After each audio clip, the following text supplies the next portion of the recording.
Hello friends, welcome to Guliyani classes.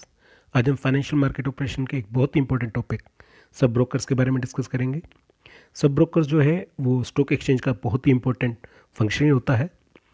Stock exchange के function के तौर पर हमने दो अब तक वीडियो लेक्चर बनाए हैं। पहला हमने वीडियो लेक्चर बनाया था हु आर जॉबर्स, जॉबर्स कौन है, जिसमें हमने डिस्कस किया था जॉबर्स के बारे में, तरनीवाला के बारे में और स्पेकुलेटर के बारे में। दूसरा वीडियो लेक्चर हमने बनाया था ब्रोकर्स के बारे में, हु आर ब्रोकर्स। हमने उसमें डिस्कस किया था ब्रोकर्स कौन होते हैं, उसकी क्या ड्यूटीज़ होती हैं, एटसेट्रा। दोस्तों, अगर आपने हमारे ये दोनों वीडियो लेक्चर नहीं देखे हैं तो उसका लिंक आपको डिस्क्रिप्शन बॉक्स में मिल जाएगा, जहाँ से क्लिक करके आप इन वीडियो लेक्चर को देख सकते हैं। दोस्तों, अगर आपने अब तक इस चैनल को सब्सक्राइब नहीं किया है तो इसको ज़रूर करिए, ताकि आपको हमारे आने वाली हर वीडियो को नोटिफिकेशन सबसे पहले मिल सके। Let's start. आज हम डिस्कस करेंगे सब ब्रोकर्स। सब ब्रोकर्स क्या है, उसकी क्या ड्यूटीज़ हैं। सबसे पहले डिस्कस करते हैं वास्तव में एक सब ब्रोकर होता क्या है। देखिए, ब्रोकर क्या होता है इसके बारे में हमने पिछले वीडियो लेक्चर में डिस्कस किया था। सब ब्रोकर क्या होता है इसको हम आज वीडियो लेक्चर में डिस्कस करेंगे। जैसे इसका नाम है सब ब्रोकर, यानी कि ब्रोकर का एक एजेंट। तो एक सब ब्रोकर जो है वो एक स्टॉक ब्रोकर का एजेंट होता है। ये यूं कहें कि ये वह व्यक्ति है जो इन्वेस्टर्स को ब्रोकर के साथ डील करने में हेल्प करता है। एक सब ब्रोकर को रजिस्ट्रेशन के लिए जो है विद फी सेबी के पास अप्लाई करना होता है, और साथ ही एक रजिस्टर्ड स्टॉक एक्सचेंज के ब्रोकर का रिकमेंडेशन लेटर भी साथ लगाना होता है। यानी कि कोई ना कोई ऐसा स्टॉक ब्रोकर जो है जो किसी रिकॉग्नाइज्ड स्टॉक एक्सचेंज में रजिस्टर्ड हो एज ए मेंबर, वो उस सब ब्रोकर के लिए अपनी रिकमेंडेशन दे। इसके रिकमेंडेशन के साथ साथ उसे 2 रेफरेंसेस की भी जरूरत होती है, और 2 रेफरेंसेस में कम से कम एक रेफरेंस जो है वो सब ब्रोकर के बैंकर का होना चाहिए। यानी कि 2 रेफरेंस जो उसको जरूरत है उसमें से एक रेफरेंस जो है वो सब ब्रोकर के बैंकर का होना जरूरी है। अब कौन सब ब्रोकर बन सकता है, ये भी एक डिस्कस का पॉइंट है। देखिए, सब ब्रोकर्स कोई भी बन सकता है, एक इंडिविजुअल बन सकता है, कोई फर्म बन सकती है, या कोई कॉर्पोरेट बॉडी यानी कि कोई कंपनी भी बन सकती है। सबसे पहले हम डिस्कस करते हैं एक इंडिविजुअल के बारे में। एक आम व्यक्ति कैसे सब ब्रोकर बन सकता है, उसे किस किस एलिजिबिलिटी क्राइटेरिया को पूरा करना होता है, उसके बारे में डिस्कस करते हैं। तो जो भी व्यक्ति जो है वो सब ब्रोकर बनना चाहता है, उसके लिए सबसे बड़ा पहला एलिजिबिलिटी क्राइटेरिया है कि उसकी जो उम्र है वो कम से कम 21 वर्ष होनी चाहिए। यानी कि 21 वर्ष से कम उम्र का व्यक्ति जो है वो सब ब्रोकर नहीं बन सकता। दूसरा, उसने किसी फ्रॉड या बेईमानी के अपराध का दोषी ना ठहराया गया हो। ऐसा ना हो कि उसे किसी फ्रॉड का या बेईमानी या चीटिंग का, किसी घपलेबाजी का जो है उसके खिलाफ कोई केस हुआ हो, उसके खिलाफ कोई एफआईआर दर्ज हुई हो, तो ऐसा व्यक्ति जो है वो सब ब्रोकर नहीं बन सकता। अगर मान लीजिए उस एफआईआर दर्ज होने के बाद उसे अपराधी भी ठहराया गया हो। अगर खाली एफआईआर दर्ज हुई है और उसका अपराध साबित नहीं हुआ है तो वो सब ब्रोकर बन सकता है, लेकिन उसका अपराध साबित हुआ है तो वो सब ब्रोकर नहीं बन सकता। तीसरी जो इंपॉर्टेंट एलिजिबिलिटी क्राइटेरिया है कि उसने किसी मान्यता प्राप्त इंस्टीट्यूशन से 12वीं की परीक्षा पास की हो। कम से कम इंटरमीडिएट यानी कि 12th क्लास पास होना उसका जरूरी है। फोर्थ एलिजिबिलिटी क्राइटेरिया आता है कि वह शारीरिक व मानसिक रूप से स्वस्थ हो। यानी कि कोई भी व्यक्ति जो शारीरिक या मानसिक रूप से अस्वस्थ हो उसे भी सब ब्रोकर के लिए एलिजिबल नहीं माना जाएगा। ये जो 4 क्राइटेरिया एलिजिबिलिटी क्राइटेरिया है, ये एक इंडिविजुअल पर्सन्स के लिए है जो सब ब्रोकर बनना चाहते हैं। मान लीजिए कोई फर्म या बॉडी कॉर्पोरेट जो है वो सब ब्रोकर के लिए अप्लाई कर रही है, वो सब ब्रोकर बनना चाहती है, तो उसके जो मान लीजिए अगर फर्म है तो उसके पार्टनर्स को पहली 3 शर्तें पूरी करनी होगी। यानी कि उसके पार्टनर्स की उम्र 21 वर्ष से कम नहीं होनी चाहिए, उसके खिलाफ कोई ऑफेंस, कोई बेईमानी या चीटिंग का केस नहीं होना चाहिए, और उसने किसी मान्यता प्राप्त इंस्टीट्यूशन से 12th की क्लास जो है वो पास की होनी चाहिए। अगर कॉर्पोरेट बॉडी जो है सब ब्रोकर के लिए अप्लाई कर रही है तो ये एलिजिबिलिटी जो क्राइटेरिया है पहले 3 वो डायरेक्टर्स के ऊपर अप्लाई होंगे कि डायरेक्टर्स को इन तीनों शर्तों को पूरा करना होगा। जब सेबी जो है इस बात से संतुष्ट हो जाए कि जो अप्लाई करने वाला पर्सन है जिसने सब ब्रोकर के लिए अप्लाई किया है वो ऊपर बताई गई सारी जो भी हमने डिस्कस किए हैं, जो एलिजिबिलिटी क्राइटेरिया डिस्कस किया है, उसको पूरा करता है, उसको फुलफिल करता है, तो बोर्ड जो है उसे सर्टिफिकेट ऑफ रजिस्ट्रेशन प्रोवाइड कर देता है। तो ये तो मीनिंग था ब्रोकर का। अब हम डिस्कस करते हैं सब ब्रोकर की ड्यूटीज़ के बारे में। सबसे पहले सब ब्रोकर की ड्यूटीज़ आती हैं जनरल ड्यूटीज़। यहाँ पर हम एक बार डिस्कस करना शेयर करना चाहेंगे कि जो ड्यूटीज़ ऑफ सब ब्रोकर हैं और जो ड्यूटीज़ ऑफ ब्रोकर हमने पिछले वीडियो लेक्चर में पढ़ी थी, काफ़ी हद तक सिमिलर भी हैं और कुछ हद तक अनमैच भी हैं। तो कुछ पार्ट जो है वो बिल्कुल सिमिलर टाइप में है और कुछ जो है वो डिफरेंट है। हम सारे डिस्कस करेंगे वन बाय वन। सबसे पहले जनरल ड्यूटीज़। जनरल ड्यूटीज़ के अंदर पहली ड्यूटी आती है सब ब्रोकर की, दैट इज़ द इंटीग्रिटी। देखिए, एक सब ब्रोकर को जो अपना काम है वो बहुत ही सच्चाई के साथ, मुस्तैदी के साथ और ईमानदारी के साथ करना चाहिए, क्योंकि जो ट्रांजैक्शंस होते हैं वो बहुत जल्दी जल्दी चेंज होते हैं। कभी भी आप देखेंगे जिस टाइम शेयर मार्केट ओपन होती है तो जो स्टॉक के प्राइसेस हैं वो बहुत जल्दी जल्दी ग्रीन रेड ऐसे होते हैं, क्योंकि उनके जो रेट्स हैं वो जल्दी जल्दी चेंज होते हैं। तो इसलिए जो है सब ब्रोकर को काफ़ी एक्टिव होना चाहिए, मुस्तैद होना चाहिए, बहुत ही इंटीग्रिटी के साथ उसको वर्क करना चाहिए। सेकंड जो ड्यूटी आती है, that is the exercise of due skill and care. देखिए, एक सब ब्रोकर को जो अपना काम है वो काफ़ी निपुणता, सावधानी और मेहनत के साथ करना चाहिए, क्योंकि सावधानी बहुत ज़रूरी है। क्योंकि लगातार जो है जो क्लाइंट्स हैं उसके फ़ोन आते हैं, वो लार्ज क्वांटिटी में स्टॉक्स बाय और सेल करते हैं, और मान लीजिए ऐसे में क्वांटिटी में अगर एक जीरो ज़्यादा या एक जीरो कम हो जाए तो बहुत बड़ा नुकसान हो सकता है क्लाइंट को, और बहुत बड़ा नुकसान हो सकता है सब ब्रोकर और as well as stock broker को। तो बहुत ही स्किल और केयर का काम है, जिसके लिए सब ब्रोकर को बहुत ही स्किल और केयर को यूज़ करना होता है इस काम को पूरा करने में। जो सेकंड इम्पोर्टेंट ड्यूटीज़ आती है, that is duty to the investor. एक इन्वेस्टर्स के जो प्रति है सब ब्रोकर की क्या क्या ड्यूटी होती हैं, उनको वन बाय वन डिस्कस करेंगे। सबसे पहले एग्जीक्यूशन ऑफ ऑर्डर्स। देखिए, एक सब ब्रोकर को अपने क्लाइंट्स और जो भी निवेश करने वाले आम पब्लिक है उनके परचेज और सेल के जो सौदे होते हैं उनको बड़े विश्वास के साथ एग्जीक्यूट करना चाहिए, और उन सौदों के लिए जो बेस्ट अवेलेबल मार्केट प्राइस हो उस पर उसे एग्जीक्यूट किया जाना चाहिए। एक सब ब्रोकर को अपने क्लाइंट्स को उसके ऑर्डर एग्जीक्यूट होने या ना होने की तुरंत जानकारी देनी चाहिए। उसे बताना चाहिए कि जो उसने जो ऑर्डर लगाया है बाय का या सेल का, वो ऑर्डर एग्जीक्यूट हो गया है या एग्जीक्यूट नहीं हुआ है। और जब जो है वो ट्रांजैक्शन वास्तव में एग्जीक्यूट हो जाए तो जो मान लीजिए बेचे गए का ऑर्डर है, सेल्स का ऑर्डर है, तो सेल्स के ऑर्डर के संबंध में जो है उसको टाइमली पेमेंट करनी चाहिए अपने क्लाइंट्स को। और मान लीजिए वो परचेज़ का ऑर्डर है तो परचेज़ के ऑर्डर के संबंध में जो है उसे टाइमली सिक्योरिटी डिलीवर हो जानी चाहिए उस क्लाइंट के अकाउंट में, यानी कि जो भी उसने शेयर्स या सिक्योरिटी बाय की है वो उसके डीमेट अकाउंट में ट्रांसफ़र हो जानी चाहिए एज टाइमली। सेकेंड जो इम्पोर्टेंट ड्यूटीज़ आती है इन्वेस्टर के प्रति, वो आती है इशू ऑफ परचेज और सेल्स नोट। देखिए, एक सब ब्रोकर को स्टॉक जो भी एक्सचेंज द्वारा जो एक साइज फॉर्मेट होता है, यानी कि एक सब ब्रोकर जिस भी स्टॉक एक्सचेंज में रजिस्टर्ड है उस स्टॉक एक्सचेंज का एक पर्टिकुलर फॉर्मेट होता है। उस फॉर्मेट में जो है अपने क्लाइंट्स द्वारा जो भी ट्रांजैक्शंस किए जाते हैं परचेज और सेल के, उसके लिए परचेज नोट और सेल्स नोट इशू करना चाहिए। अब ये परचेज नोट और सेल्स नोट वास्तव में है क्या, पहले हम इसको डिस्कस कर लेते हैं। पिछली वीडियो में हमने बताया था कॉन्ट्रैक्ट नोट। देखिए, कॉन्ट्रैक्ट नोट जो है वो तो इशू करता है ब्रोकर, जबकि परचेज नोट और सेल्स नोट इशू करता है सब ब्रोकर। अगर वैसे देखा जाए तो दोनों की जो इन्फॉर्मेशन है, दोनों का जो वे ऑफ रिटर्न है वो इक्वलेंट होता है। जैसा कि हमने प्रीवियस वीडियो लेक्चर में डिस्कस किया था, कॉन्ट्रैक्ट नोट में क्या क्या होता है, वो एक बिल की तरह होता है कि किसने उस माल को खरीदा या बेचा है, उसने किस आइटम को बाय या सेल किया है, कितनी क्वांटिटी में बाय और सेल किया है, ये सारी डिटेल जो है उसके अंदर मेंशन होती है। सिमिलर वे में परचेज नोट और सेल्स नोट में होती है, जिसमें लिखा होता है कि क्लाइंट ने कौन सी स्क्रिप्ट यानी कि कौन सा शेयर बाय किया है, किस रेट पर बाय किया है, किस समय पे बाय किया है, ये सब कंप्यूटराइज होता है, और वो सारी जो है इन्फॉर्मेशन जो है परचेज नोट और या सेल्स नोट पर आनी चाहिए। इसके अलावा एक सब ब्रोकर को जो है अपने क्लाइंट को जो है स्क्रिप्ट वाइज परचेज नोट और सेल्स नोट भी इशू करना चाहिए।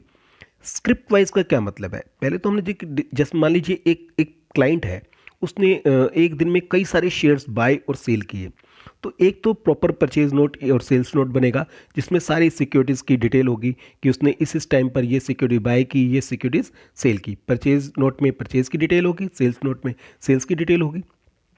इसके अलावा जो है उसे स्क्रिप्ट वाइज का मतलब है, मान लीजिए उसने एक ही पर्टिकुलर शेयर्स में कई बार सौदे किए, कई बार परचेज किया, कई बार सेल्स किया, तो उसके लिए स्क्रिप्ट वाइज देनी पड़ेगी। मान लीजिए उसने रिलायंस के शेयर में एक ही दिन में कई बार ट्रांजैक्शंस किया, कई बार बाय किया, कई बार सेल किया, तो उसे एक बकायदा एक अलग से नोट देना होगा जिसमें ऊपर हेडिंग होगी रिलायंस के शेयर्स। तो किस किस टाइम पे उसने रिलायंस के शेयर बाय किए, किस किस टाइम पे उसने रिलायंस के शेयर सेल किए, उसे हम कहेंगे स्क्रिप्ट वाइज। इसके साथ जो है सब ब्रोकर को बिल्स और रिसिप्ट भी इशू करनी चाहिए, जिसमें जो है प्रत्येक ट्रांजैक्शंस के लिए चार्ज की गई ब्रोकरेज को शो करना चाहिए, यानी कि जितने भी ट्रांजैक्शंस हुए हैं उस पर क्या ब्रोकरेज सब ब्रोकर ने चार्ज की है उसकी डिटेल जो है उस बिल्स में, उस रिसिप्ट में मेंशन होनी चाहिए। इसके अलावा एक सब ब्रोकर को जिस ब्रोकर्स के साथ वो एफिलेटेड है के द्वारा इशू किए गए जो भी ओरिजिनल कॉन्ट्रैक्ट नोट है उसी को ही क्लाइंट वाइज और स्क्रिप्ट वाइज स्प्लिट करना चाहिए। ये नहीं कि वो खुद अपने यहाँ से बनाए, यानी कि जो उसको कॉन्ट्रैक्ट नोट इशू हुए हैं ब्रोकर्स के थ्रू उसी को है वो उसे क्लाइंट वाइज और स्क्रिप्ट वाइज में स्प्लिट करना चाहिए। एक सब ब्रोकर को स्वयं अपने क्लाइंट्स की जो परचेज और सेल्स ऑर्डर को मैच नहीं करना चाहिए, क्योंकि ऑर्डर मैचिंग का काम उसका नहीं है, बल्कि ये काम किसका है, ब्रोकर का है। उसका काम तो ये है कि जो भी उसके क्लाइंट्स के जो ऑर्डर हैं, चाहे वो परचेज ऑर्डर हैं, वो सेल्स ऑर्डर हैं, उसे अपने जो एफिलेटेड ब्रोकर है जिसके साथ वो एफिलेटेड है उसके रूट के थ्रू ही इन ट्रांजेक्शन को कंप्लीट किया जाना चाहिए, मैच किया जाना चाहिए। यानी कि उसको जो भी ऑर्डर रिसीव हुए हैं, चाहे वो परचेज ऑर्डर है चाहे वो सेल्स ऑर्डर है, वो सारे के सारे ऑर्डर जो है उसे फॉरवर्ड कर देने चाहिए किसको, अपने एफिलेटेड ब्रोकर को। नेक्स्ट जो इन्वेस्टर के लिए ड्यूटी आती है that is the breach of trust. देखिए कभी भी जो है जो इन्वेस्टर का ट्रस्ट है उसे ब्रीच नहीं करना चाहिए, यानी कि उसके साथ कोई धोखा नहीं करना चाहिए। एक सब ब्रोकर को अपने क्लाइंट्स की इन्वेस्टमेंट इन्फॉर्मेशन या पर्सनल इन्फॉर्मेशन जो उसे क्लाइंट के साथ बिजनेस करने के दौरान प्राप्त हुई है किसी भी अन्य व्यक्ति के साथ शेयर नहीं करना चाहिए, क्योंकि बहुत ही पर्सनल इन्फॉर्मेशन होती है, बहुत ही इंपॉर्टेंट इन्फॉर्मेशन होती है जिसे पर्सन जो है किसी और के साथ वो शेयर नहीं करना चाहती। और सब ब्रोकर को ये भी ध्यान रखना चाहिए ना तो वो इन्फॉर्मेशन किसी और के साथ शेयर करनी है और ना ही उसका किसी भी तौर पे कोई मिसयूज होना चाहिए। नंबर 4 जो पॉइंट्स आता है इन्वेस्टर के प्रति ड्यूटीज में that is the business and commission. देखिए एक सब ब्रोकर को ब्रोकरेज या कमीशन अर्न करने के लिए सिक्योरिटीज़ के परचेज और सेल को इंकरेज नहीं करना चाहिए, क्योंकि वो चाहता है कि मुझे ज़्यादा से ज़्यादा ब्रोकरेज मिले, ज़्यादा से ज़्यादा कमीशन मिले, और इसके लिए वो क्या कर रहा है, सिक्योरिटीज़ को बाय और सेल करने के लिए अपने जो क्लाइंट्स हैं उनको उत्साहित करता है, उनको इंकरेज करता है ताकि वो ज़्यादा से ज़्यादा ट्रांजेक्शन करें। इससे क्या होगा, सब ब्रोकर को ब्रोकरेज और कमीशन तो जरूर ज़्यादा मिल जाएगी, लेकिन हो सकता है क्लाइंट का जो बहुत हार्ड अर्न मनी है वो पैसा जो है ब्लॉक हो जाए, काफ़ी हद तक फंस जाए। और ना ही सब ब्रोकर को अपने क्लाइंट को कोई फॉल्स या मिसलीडिंग कोटेशंस शो करनी चाहिए, और ना ही क्लाइंट्स को जो है मिसलीडिंग इन्फॉर्मेशन या एडवाइस देनी चाहिए, जिससे कि क्लाइंट जो हो सकता है कि वो किसी पर्टिकुलर सिक्योरिटी में ज़्यादा ट्रांजैक्शन करे और फलस्वरूप सब ब्रोकर को ज़्यादा ब्रोकरेज या कमीशन प्राप्त हो। अब ऐसा तो होगा कि उसको ब्रोकरेज और कमीशन तो जरूर ज़्यादा प्राप्त हो जाएगी, लेकिन उससे क्या होगा, क्लाइंट्स का जो पैसा है वो ब्लॉक हो जाएगा, वो हो सकता है कि फंस जाए।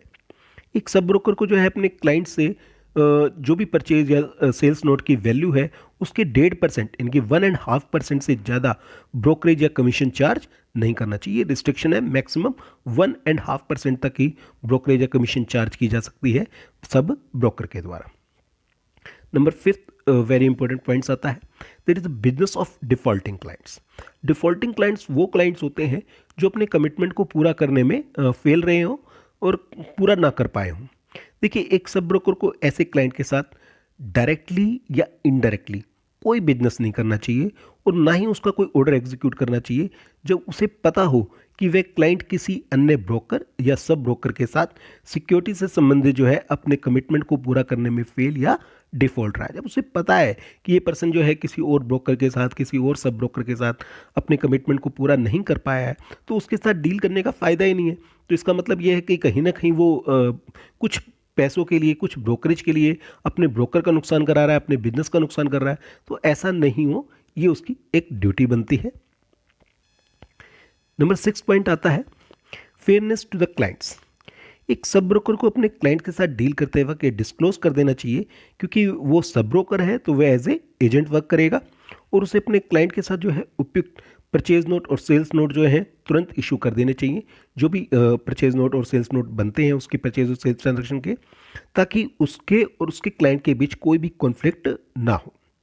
अगर फिर भी मान लीजिए किसी वजह से उनके बीच में कोई डिस्प्यूट उत्पन्न हो जाता है, कोई विवाद उत्पन्न हो जाए, तो उसे क्लाइंट को जो है उसके बारे में क्लियर इन्फॉर्मेशन देनी चाहिए, क्लैरिटी करनी चाहिए, उसकी सही स्थिति के बारे में इन्फॉर्म करना चाहिए। और कभी भी सब ब्रोकर को अपने इंटरेस्ट को क्लाइंट के इंटरेस्ट से ज़्यादा इम्पोर्टेंट नहीं समझना चाहिए, क्योंकि जैसा हम हमेशा ही डिस्कस करते हैं कि जो क्लाइंट होता है वो एक कस्टमर है, और हमारे इंडियन कल्चर में शुरू से पाया गया है कि कस्टमर जो है एज ए गॉड होता है। तो इसलिए कस्टमर के इंटरेस्ट को ये नहीं कि क्योंकि वो कस्टमर है उसका इंटरेस्ट इतना इंपॉर्टेंट नहीं है, जबकि मेरा खुद का जो हित है वो बहुत ज़्यादा इंपॉर्टेंट है, ऐसा नहीं होना चाहिए। नंबर 7 आता है इन्वेस्टमेंट एडवाइस। देखिए, एक सब ब्रोकर को अपने क्लाइंट को ऐसी कोई एडवाइस नहीं देनी चाहिए जिसके आधार पर जो है क्लाइंट जो है सिक्योरिटी को बाय करने, होल्ड करने या सेल करने का निर्णय ले। जब तक कि सब ब्रोकर के पास ये उचित बेस या आधार ना हो कि ये एडवाइस जो है जो क्लाइंट द्वारा बताई गई उसकी जो भी परिस्थितियां हैं या उसकी जो ज़रूरतें हैं, उसकी जो सिचुएशंस हैं, उसके अकॉर्डिंग जो है काफ़ी सुटेबल है, यानी कि उसे तभी एडवाइस देनी चाहिए जब वो अपने क्लाइंट के बारे में सारी इन्फॉर्मेशन से अपडेटेड हो, अवगत हो। इसलिए एक सब ब्रोकर को क्या चाहिए, उसे इसलिए सब ब्रोकर को चाहिए कि वो अपनी क्लाइंट्स की जो भी परिस्थितियां हैं या उसकी जो ज़रूरतें हैं उसके बारे में टाइम टू टाइम अपडेशन लेता रहे और अप टू डेट होता रहे।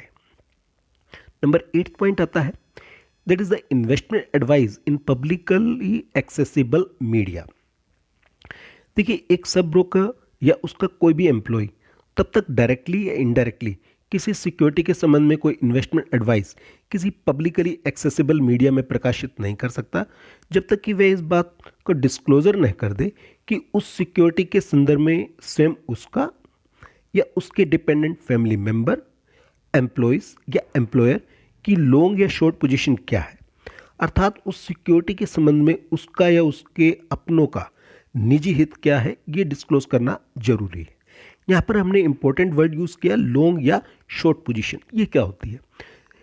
देखिए, जब कोई भी पर्सन जो है, कोई भी इन्वेस्टर जो है, चाहे वो खुद ब्रोकर हो या सब ब्रोकर हो या उसका कोई फैमिली मेंबर या कोई रिश्तेदार हो, वो किसी सिक्योरिटी में बहुत ज़्यादा क्वांटिटी बाय कर लेता है तो हम इसे कहेंगे लॉन्ग पोजीशन, या सिक्योरिटी को बहुत ज़्यादा लार्ज क्वांटिटी में सेल कर देता है तो उसे कहेंगे हम शॉर्ट पोजीशन बनाना। यानी कि बाय करने को लॉन्ग पोजीशन कहते हैं और सेल करने को शॉर्ट पोजीशन कहते हैं। नंबर 9 पॉइंट आता है, that is the competence of a sub broker. देखिए, एक सब ब्रोकर के पास जो है पर्याप्त मात्रा में ट्रेंड स्टाफ होना चाहिए और अपने क्लाइंट्स को बढ़िया और योग्यतापूर्ण जो है सेवाएं देने के लिए पर्याप्त प्रबंध होना चाहिए, उचित प्रबंध होना चाहिए, ताकि वो उसको फास्टेस्ट सर्विसेज प्रोवाइड कर सके, बढ़िया सर्विसेज प्रोवाइड कर सके। क्योंकि अगर मान लीजिए उसके पास प्रॉपर इंफ्रास्ट्रक्चर नहीं होगा, प्रॉपर फैसिलिटी नहीं होगी, तो अपने क्लाइंट्स को प्रॉपर वे में इंफॉर्मेशन नहीं दे पाएगा, उसको प्रॉपर वे में फैसिलिटेट या एंटरटेन नहीं कर पाएगा। क्योंकि बहुत जल्दी जल्दी स्क्रिप्ट के रेट चेंज होते हैं, तो उसके पास एक फास्ट इंटरनेट का होना ज़रूरी है, बढ़िया कंप्यूटर लैपटॉप्स का होना ज़रूरी है, जिससे कि वो अपने क्लाइंट को जल्दी जल्दी अपडेट करवा सके और उनके लिए बेस्ट अवेलेबल मार्केट प्राइस करवा सके। नेक्स्ट इंपॉर्टेंट पॉइंट्स में जो ड्यूटीज़ आती हैं वो आती हैं ड्यूटीज़ टुवर्ड्स स्टॉक ब्रोकर। यानी कि एक सब ब्रोकर जो है वो जिस स्टॉक ब्रोकर से एफिलेटेड होता है, जिसके अंडर में वो काम करता है, उसके प्रति उसकी क्या क्या ड्यूटी है, उसे वन बाय वन डिस्कस करेंगे। सबसे पहले आता है कंडक्ट ऑफ डीलिंग्स। देखिए, कंडक्ट ऑफ डीलिंग्स में क्या है कि एक सब ब्रोकर को अनमैच ट्रांजैक्शंस कंपेयर करने के लिए अपने स्टॉक ब्रोकर को पूरा सहयोग करना चाहिए। अब ये अनमैच ट्रांजैक्शंस क्या है? कई बार क्या होता है, बहुत सारे ट्रांजैक्शन परचेज और सेल्स के होते हैं और वो अनमैच हो जाते हैं कि पता नहीं चलता कि कितनी क्वांटिटी बाय की गई थी, कितनी क्वांटिटी सेल की गई थी, और वो आपस में मैच नहीं होते। क्योंकि जितनी क्वांटिटी बाय की गई है उतनी क्वांटिटी सेल की गई होंगी, ये इनकी मैचिंग होने जरूरी है। जो भी कॉन्ट्रैक्ट नोट बने हैं या परचेज नोट बने हैं या सेल्स नोट बने हैं, उससे जो ऑर्डर्स हैं वो कस्टमर के मैच होने चाहिए। तो अगर किसी वजह से मैच नहीं हो रहे तो उनको मैच करवाने में, उसको कंपेयर करवाने में सब ब्रोकर को जो है अपने स्टॉक ब्रोकर का पूरा सहयोग करना चाहिए। एक सब ब्रोकर को जानबूझकर ऐसे डॉक्यूमेंट्स या अदर कॉन्ट्रैक्टिंग पार्टी को सुपुर्द नहीं करने चाहिए जिसका पता हो कि ये बैड डिलीवरी है। जिसका पता ऑलरेडी है कि वो बैड डिलीवरी है तो उसे ऐसे किसी कॉन्ट्रैक्टिंग पार्टी को डिलीवर नहीं करना चाहिए। लेकिन अगर मान लीजिए उस वक्त उसे नहीं पता था, लेकिन फिर भी किसी वजह से बाद में जो है वो बैड डिलीवरी हो जाए, तो ये उसकी ड्यूटी बनती है, ये उसकी रिस्पॉन्सिबिलिटी है कि उसे रिप्लेस करने के लिए, उसको तुरंत रिप्लेस करने के लिए जो है पूरा का पूरा वो अदर कॉन्ट्रैक्टिंग पार्टी को सहयोग दे। नेक्स्ट ड्यूटी आती है, that is the protection of client interest. देखिए, एक सब ब्रोकर को अपने स्टॉक ब्रोकर के साथ उसके क्लाइंट के जो भी इंटरेस्ट हैं, जैसे डिविडेंड का हक हो गया, बोनस शेयर का हक हो गया, राइट शेयर पाने का हक हो गया, या उस सिक्योरिटी संबंधित कोई और हक या राइट जो भी है, को प्रोटेक्ट करने में पूरा का पूरा सहयोग देना चाहिए। क्योंकि जो ब्रोकर का कस्टमर है वो बहुत उतना ही इम्पोर्टेंट है जितना सब ब्रोकर के लिए अपना खुद का कस्टमर इम्पोर्टेंट है। तीसरा इंपॉर्टेंट ड्यूटीज आती है the transaction with brokers.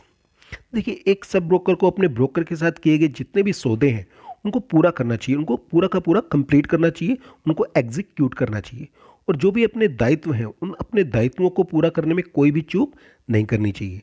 Sub broker को अपने स्टॉक ब्रोकर के साथ ट्रांजैक्शन सेटलमेंट करने में भी कोई लापरवाही नहीं बरतनी चाहिए, क्योंकि उसकी जो केयरलेसनेस है वो ब्रोकर के लिए बहुत भारी हो सकती है, बहुत नुकसानदेह हो सकती है। तो उसे ध्यान रखना चाहिए कि वो जो भी ट्रांजैक्शंस अपने ब्रोकर के साथ कर रहा है उन ट्रांजैक्शंस को टाइमली व प्रॉपरली एग्जीक्यूट करे, कंप्लीट करे। नंबर 4th ड्यूटी आती है that is the legal agreement between the brokers. देखिए, जो लीगल एग्रीमेंट बनता है वो ब्रोकर और सब ब्रोकर के बीच में बनता है, इसलिए एक सब ब्रोकर को अपने ब्रोकर के साथ एक एग्रीमेंट या कॉन्ट्रैक्ट बनाना चाहिए जिसमें सब ब्रोकर और प्रिंसिपल स्टॉक ब्रोकर से मतलब जिससे वो एफिलेटेड है, कि इन दोनों के जो राइट्स है, सभी राइट्स और ऑब्लिगेशंस वो क्लियरली डिफाइन होने चाहिए, ताकि बाद में किसी भी तरीके का कोई डिस्प्यूट उत्पन्न ना हो। ब्रोकर को पता होना चाहिए कि उसके क्या राइट्स और उसकी क्या ड्यूटीज़ बनती हैं, इसी तरीके से सब ब्रोकर को पता होना चाहिए कि उसके क्या राइट्स और क्या ड्यूटीज़ बनती हैं। नंबर 5th पॉइंट आता है that is the advertisement and publicity.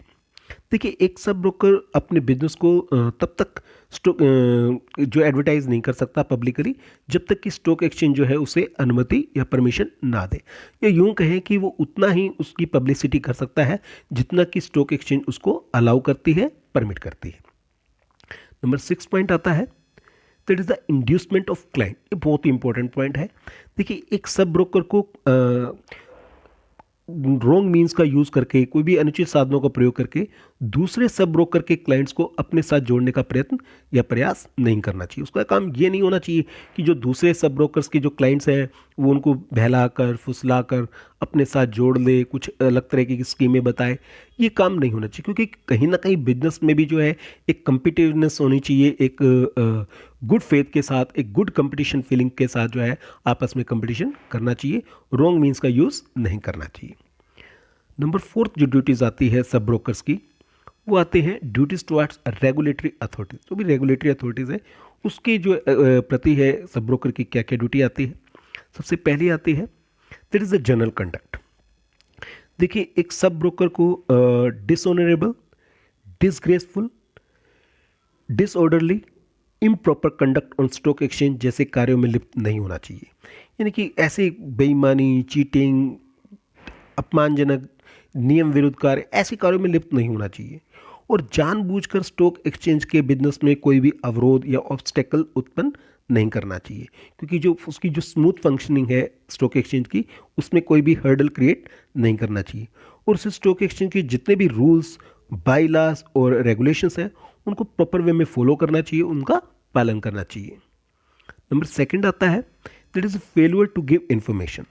देखिए, एक सब ब्रोकर को स्टॉक एक्सचेंज से जिस भी स्टॉक एक्सचेंज से रजिस्टर्ड है या फिर सेबी को, उनके द्वारा जो भी मांगी गई बुक्स है या स्पेशल रिटर्न्स है, कोरस्पॉन्डेंस है, डॉक्यूमेंट्स है, और भी कोई पेपर प्रोवाइड करने के बारे में जो है उसे गलती से भी जो है सब ब्रोकर को कोई केयरलेसनेस यानी कि लापरवाही नहीं करनी चाहिए, उसमें कोई फेलियरिटी यानी कि चूक नहीं होनी चाहिए, और ना ही कोई मनाही उसको करनी चाहिए यानी कि रिफ्यूज़ करना चाहिए, क्योंकि अगर वो रिफ्यूज़ करता है तो ये रेगुलेटरी अथॉरिटी उसके खिलाफ एक्शन ले सकती है, इवन उसका जो रजिस्ट्रेशन सर्टिफिकेट है वो कैंसिल या सस्पेंड कर सकती है। 3rd that is a false और मिसलीडिंग रिटर्न्स।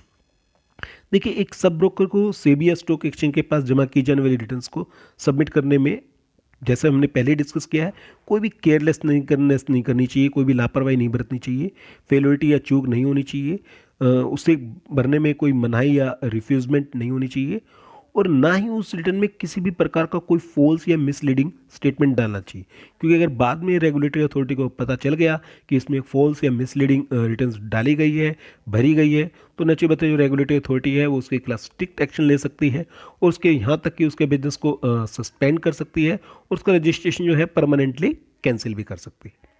नंबर 4th जो पॉइंट्स आता है दैट इज़ अ मैनिपुलेशन। देखिए, एक सब ब्रोकर को जो है जालसाजी, घपलेबाजी या धोखेधड़ी वाली लेन देनों या स्कीमों से दूर रहना चाहिए, और ना ही ऐसे एफआई फैलाकर जो है अपने निजी लाभ के लिए है स्टॉक मार्केट में जो है अप एंड डाउन लाने चाहिए, उतार चढ़ाव जो है क्रिएट करने चाहिए। तो उसे इन चीज़ों से बचना चाहिए कि इस तरीके के जो धोखाधड़ी है, ये जो घपलेबाजी है, इन चीज़ों में वो इंडल्ज ना हो, जिससे कि जो मार्केट की जो स्मूथ फंक्शनिंग है उसमें कोई प्रॉब्लम क्रिएट ना हो। नंबर 5th पॉइंट जो आता है, there is the mal practices. देखिए, एक सब ब्रोकर को जो है स्वयं और दूसरों या फिर दूसरों के साथ मिलकर जानबूझकर स्टॉक मार्केट में जो है झूठे उतार चढ़ाव जो है क्रिएट नहीं करने चाहिए, जिससे कि जो इन्वेस्टर्स हैं उनके जो हित हैं, उनके जो इंटरेस्ट हैं, उनको नुकसान पहुंचे या फिर मार्केट की जो स्मूथ फंक्शनिंग है उसमें कोई ऑब्स्टेकल या अवरोध उत्पन्न हो। एक सब ब्रोकर को बहुत अधिक मात्रा में स्पेकुलेशन बिजनेस में भी इंडल्ज नहीं होना चाहिए कि जिससे कि उसकी जो फाइनेंशियल पोजीशन है उस पर कोई नकारात्मक प्रभाव पड़े, यानी कि उसकी जो फाइनेंशियल पोजीशन है वो डावाडोल हो जाए, जो उसका जो फाइनेंशियल का लेवल है उससे वो कहीं ज़्यादा हाई लेवल पे ट्रांजैक्शन बाय और सेल के ले ले, और जिससे कि वो टाइम पर सेटलमेंट के टाइम वो अपने कमिटमेंट को पूरा ना कर पाए, जिससे कि उसके बिजनेस को नुकसान हो, और ना केवल उसके बिजनेस को नुकसान हो बल्कि उसके इन्वेस्टर को भी नुकसान हो सकता है।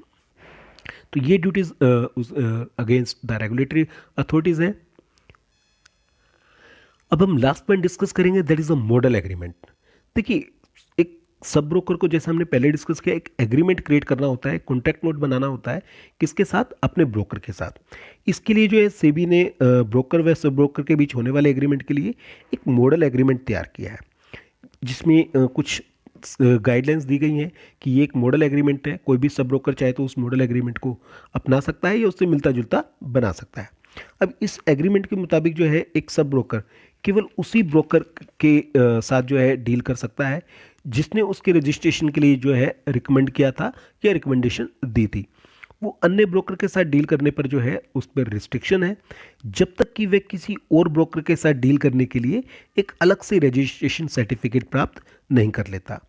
एक सब ब्रोकर के लिए जो है उन सभी ब्रोकर्स व सब ब्रोकर्स के नाम भी डिस्क्लोज करने जरूरी हैं जिनके साथ उसका कोई डायरेक्टली या इनडायरेक्टली इंटरेस्ट हो, यानी कि जो भी अदर ब्रोकर्स या सब ब्रोकर्स हैं और वो कोई भी मान लीजिए उसके रिलेशंस में आते हैं, उनके फ्रेंड सर्कल में आते हैं, तो उसको ये बताना होगा कि पर्टिकुलर ब्रोकर या पर्टिकुलर सब ब्रोकर के साथ उसका क्या पर्सनल इंटरेस्ट है।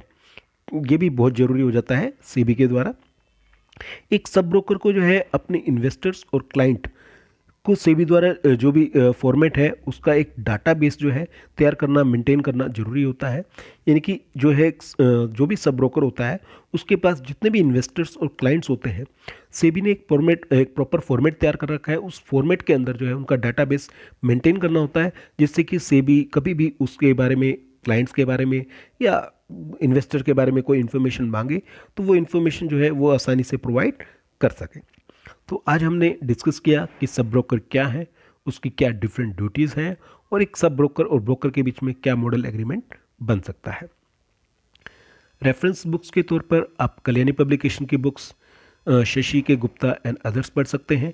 इसी तरीके से वीके पब्लिकेशंस की book Alok Goyal and others पढ़ सकते हैं। दोस्तों, इस चैनल को सब्सक्राइब करना मत भूलिएगा।